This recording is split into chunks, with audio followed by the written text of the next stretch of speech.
그동안 단 하루도 빠짐없이 방탄국회를 열어온 이재명이 갑자기 불체포 특권을 포기하겠다니 그 뜻을 순수하게 받아들일 사람은 많지 않을 것이다.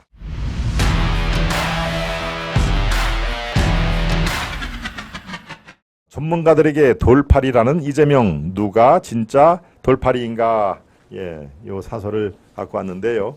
정말 이재명 입에서 돌팔이라는 얘기가 어제 그저께 나왔죠. 돌팔이라는 얘기가 나왔는데 제가 어제 이거를 설명을 해드리려고 했는데 오늘 사설, 조선 사설을 제가 여러분들에게 갖고 온 이유가 바로 그것입니다. 사설은 이렇게 시작합니다. 이재명 민주당 대표가 후쿠시마 오염수 방류 규탄 집회에서 여당이 돌팔이 과학자를 불러다 발표하는 게 괴담을 퍼뜨리고 있다.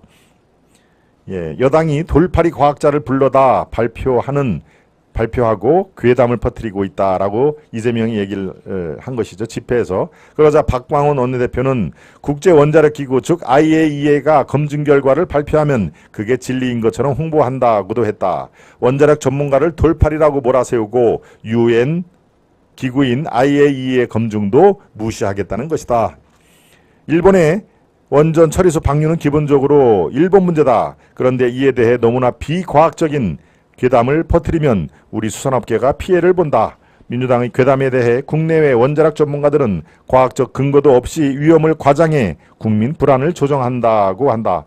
국제원자력연구원 보고서에 따르면 후쿠시마 방류에 따른 한국인의 방사선 피폭량은 흉부 엑스레이 한 차례 찍을 때의 1000만 분의 1이라고 한다. 이게 원자력연구원의 보고서입니다.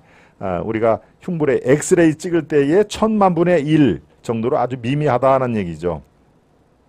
학자들도 대부분 세슘과 같은 방사능 물질은 ALPS라는 정화장치로 거르고 삼중수로도 바닷물로 희석하기 때문에 국내 유입량은 자연 발생량보다도 오히려 적을 것이라고 했다.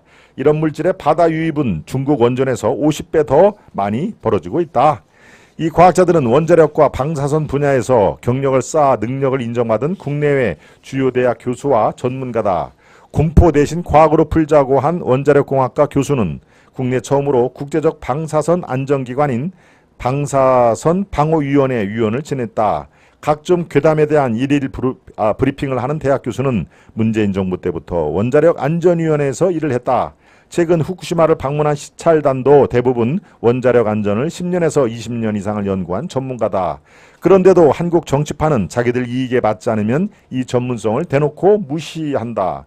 원자력에 대해 완전히 문외한인 이재명이 과학적으로 입증되는 설명을 하는 전문가들을 돌팔이라고 비난하는 지경에까지 이르고 있다. 이들은 사실에는 관심이 없고 정치적인 이익 손해만이 그들의 관심사일 뿐이다.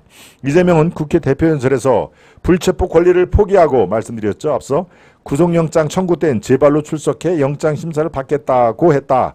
그는 대선 때도 특권 포기를 공약했지만 지난 2월 개인 비리로 영장이 청구되자 불체포 특권 뒤에 숨었다. 뇌물과 돈봉투 사건으로 수사받던 민주당 의원들도 마찬가지다. 민주당은 이 대표 취임 후 지금까지 10달 넘게 방탄국회를 열고 있다. 민주당이 이재명에 대한 국회 체포 동의안을 부결하자 검찰은 이미 이재명을 불구속으로 기소해 재판이 열리고 있다. 이재명이 불체포 특권을 포기하겠다는 것은 결국 더 이상의 검찰의 구속영장 청구가 없을 것이라고 생각한 것 아니겠는가. 그동안 단 하루도 빠짐없이 방탄국회를 열어온 이재명이 갑자기 불체포 특권을 포기하겠다니 그 뜻을 순수하게 받아들일 사람은 많지 않을 것이다. 이게 오늘 제가 갖고 온 사설입니다. 전문가들에게 돌팔이라고 삿대질은 제 표현이고요. 당신 돌팔이 아니야? 뭐 이런 얘기죠. 그런 이재명 누가 진짜 돌팔이인지 우리가 곧 증명을 해 보여야 한다 하는 얘기입니다. 나가님, 전혜라님, 박경련님, 민주당이 갈라치기 호소인입니다. 김동원 앵커님의 소통 전달력이 높은 음색이 외형만큼이나 좋습니다. 편안하게 경청합니다. 우리 제유피님, 제유피님 하면 제가 항상 지중해 유람 선이 생각이 나네요. 지금은 이제 서울에 한국에 오신 거죠? 감사드립니다. 높은 음색이 이렇게 하는데 듣기에 편하다는 말씀이시죠? 좋습니다. 네 번째 사설이 이어졌고요.